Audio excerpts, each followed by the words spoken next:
আজ আমরা এমন একজন মানুষকে নিয়ে কথা বলবো যাকে অনেকে সোশ্যাল মিডিয়ায় দেখেছেন। তার নাম তাজু ভাই।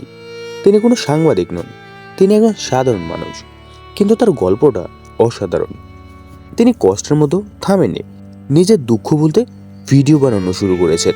2 বছর কষ্ট করে টাকা জমিয়েছেন একটা ফোন কেনার জন্য। তার পরিবারে 8 জন সদস্য, তার বাবা মা দুজনেই শ্রবণ প্রতিবন্ধী।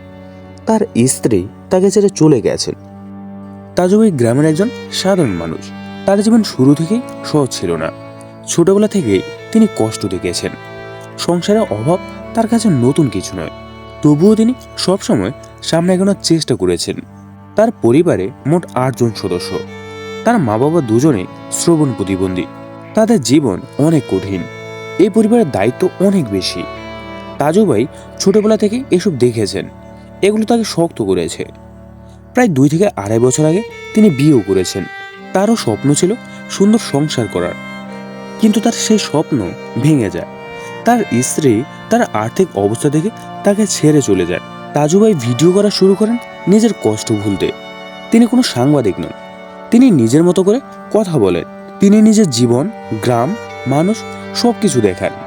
এটাই তার ভালো লাগা, এটাই তার নেশা। তিনি ঢাকায় একজন মিস্ত্রি হেল্পার হিসেবে কাজ করেন। তার আয় খুব কম, তবু তিনি হাল ছাড়েননি। 2 বছর ধরে টাকা জমিয়েছেন। শেষে 8,000 টাকা জোগাড় করে এই টাকা দিয়ে একটা স্মার্টফোন কিনেছেন।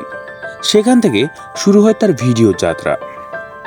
তার ভিডিওতে অভিনয় নেই, তার ভিডিওতে কৃত্রিমতা নেই, আছে বাস্তবতা, আছে গ্রামের পরিবেশ, আছে সরলতা, আছে স্পষ্টভাবে কথা বলতে না পারলেও তার অনুভূতির প্রকাশ।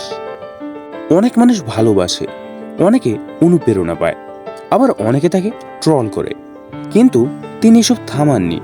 তিনি নিজের কাজ করে যাচ্ছেন। তাজু ভাই আমাদের শেখায় কষ্ট থাকলেও থামা যাবে না, অভাব থাকলেও চেষ্টা করতে হবে।